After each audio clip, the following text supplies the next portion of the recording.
నమస్కారం. ఈరోజు మనం ఒక అద్భుతమైన, అత్యంత ప్రాచీనమైన ఆధ్యాత్మిక విషయాన్ని మాట్లాడుకోబోతున్నాం. అదే శివ అష్టోత్తర శతనామావళి. కేవలం దేవుని పేర్లను చదవడం మాత్రమే కాదు, పరమశివుని 108 పవిత్ర నామాల వెనుకున్న అసలైన నిగూఢ అర్థాన్ని, ఒక రకంగా చెప్పాలంటే దీని వెనుకున్న సైన్స్ని మనం ఈ వివరంలో తెలుసుకుందాం. పదండి, మొదలుపెడదాం. ఒక చిన్న విషయం. ఈ ప్రయాణం ప్రారంభించే ముందు మన కృష్ణ సోల్మేట్స్ భక్తి ఛానల్ని తప్పకుండా సబ్స్క్రైబ్ చేసుకోండి.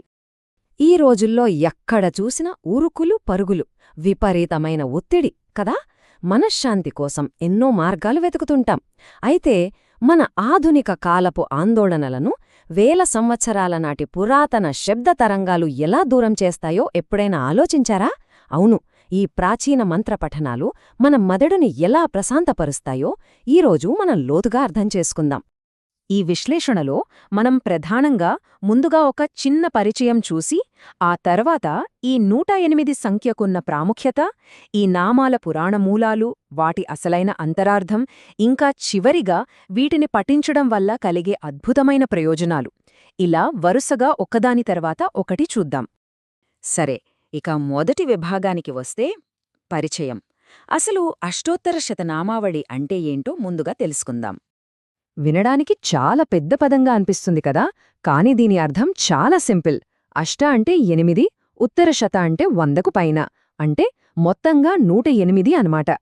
సనాతన వేదమూలాల ప్రకారం భగవంతుని అద్భుతమైన గుణాలను, శక్తి సామర్థ్యాలను ఒకే చోట చేర్చి వర్ణించే 108 ప్రత్యేకమైన పవిత్రమైన పేర్ల సమూహమే ఈ నామావళి.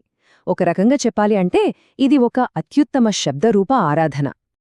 ఇక్కడ చాలామందికొచ్చే ఒక సహజమైన సందేహం, అసలా 108 సంఖ్యకే ఎందుకు అంత ప్రాధాన్యం? అదే మన రెండవ విభాగం. సనాతన ధర్మంలో వేద మూలాల ప్రకారం చూస్తే 108 అనే సంఖ్య చాలా చాలా పవిత్రమైనది. ఇది విశ్వ రహస్యాలకు ప్రతీక అని కూడా అంటారు. ఈ నిర్దిష్ట సంఖ్యలో మంత్రాలను లేదా దేవుని పేర్లను పఠించినప్పుడు మనం ఉచ్చరించే శబ్ద తరంగాల శక్తి అనేక రెట్లు పెరుగుతుంది తెలుసా. ఇది మనల్ని చాలా సులభంగా ఒక లోతైన ధ్యానస్థితికి తీసుకువెళ్తుంది. నామాల ప్రభావాన్ని అమాంతం పెంచే ఒక అద్భుతమైన సాధనం ఈ సంఖ్య. సరే, మరి ఇంతటి శక్తివంతమైన ఈ సంస్కృత నామాలు అసలు ఎక్కడ పుట్టాయి, ఎలా వచ్చాయి? మూడవ విభాగం, వాటి పురాణం మూలాలు. పురాతన సంస్కృత పత్రాలు, గ్రంథాల ఆధారంగా పరిశీలిస్తే ఈ అద్భుతమైన నామాల నిర్మాణం ఏదో రాత్రికి రాత్రే యాదృచ్ఛికంగా వచ్చిపడింది కాదు. చారిత్రక ఆధారాల ప్రకారం ఇవి అత్యంత ప్రాచీనమైన స్కందపురాణంలోని శంకర సంహితకు చెందిన శివరహస్య ఖండం నుండి పుట్టాయి. ఎన్నో తరాలుగా చాలా పకడ్బందీగా ఒక నిర్మాణాత్మక పద్ధతిలో మన పూర్వీకులు వీటిని మనకు అందించారు. ఇక మన 4వ మరియు అత్యంత ఆసక్తికరమైన విభాగం, పవిత్ర నామాలు, వాటి అంతరార్థాలు. అసలు శివుని ద్వంద్వ స్వభావాన్ని ఈ నామాలు ఎంత అద్భుతంగా ఆవిష్కరిస్తాయో ఇప్పుడు చూద్దాం. ఈ నామాలు అసలు శివతత్వాన్ని ఎంత గొప్పగా వివరిస్తాయో గమనిస్తే నిజంగా ఆశ్చర్యమేస్తుంది. ఒకవైపు ఓం ఉగ్రాయ నమః అంటూ ఆయనలోని ఆ భయంకరమైన రౌద్ర రూపాన్ని స్పష్టంగా వర్ణిస్తారు. వెంటనే ఓం కృపానిధేయ నమః అంటూ ఎంతో దయ, అపారమైన కరుణ ఉన్నవాడిగా కీర్తిస్తారు. అలాగే ఒక పక్క ఓం భస్మోద్ధూలిత విగ్రహాయ నమః అని శరీరం నిండా బూడిద పూసుకున్న ఒక మహావైరాగిగా చెబుతూనే, ఇంకో పక్క ఓం గంగాధరాయ నమః అని జీవనదులకే ప్రాణమైన గంగను తలపై ధరించిన సాక్షాత్తూ ఆ ప్రకృతి స్వరూపుడిగా వర్ణిస్తారు. చూసారా, ఇలాంటి రెండు పూర్తి వ్యతిరేక స్వభావాల కలయికే అసలైన శివతత్వం అని ఈ నామాలు మనకు చాలా స్పష్టంగా చెబుతున్నాయి. ఓం శివాయ నమః, ఓం మహేశ్వరాయ నమః, ఓం శంభవే నమః. ఒక్కసారి ఆ నామాల ఉచ్చారణ వెనుక ఉన్న లయను గమనించండి. ఈ శబ్దాలను ఒకే స్థిరమైన వేగంతో వింటూ ఉంటే మన మనసు దానంతటా అదే ఒక ప్రశాంతమైన ధ్యానస్థితికి చేరుకుంటుంది. ఈ నామాలను ఒక క్రమపద్ధతిలో పఠించటం వల్ల ఆ శబ్దాలలోని ప్రకంపనలు మన చుట్టూ ఒక అద్భుతమైన ప్రశాంత వాతావరణాన్ని సృష్టిస్తాయని మూలగ్రంథాలు ఘంటాపథంగా చెబుతున్నాయి. మరి చివరి విభాగానికి వచ్చేద్దాం, పఠనం వల్ల కలిగే ప్రయోజనాలు. అంతా బాగానే ఉంది కాని ఈ ఆధునిక జీవితంలో దీనివల్ల మనకు కలిగే ప్రాక్టికల్ లాభాలేంటి? వీటిని ఎప్పుడు పఠించాలి? సమయం పత్రికలో ప్రచురించిన కథనం ఆధారంగా చూస్తే వీలైతే మనం మన రోజువారీ దినచర్యలో దీన్ని చదువుకోవచ్చు. ఒకవేళ కుదరకపోతే ప్రతి సోమవారం లేదా నెలనెలా వచ్చే మాస శివరాత్రి రోజున, అది కుదరకపోతే కనీసం అత్యంత విశేషమైన మహాశివరాత్రి రోజునైనా పఠించవచ్చు.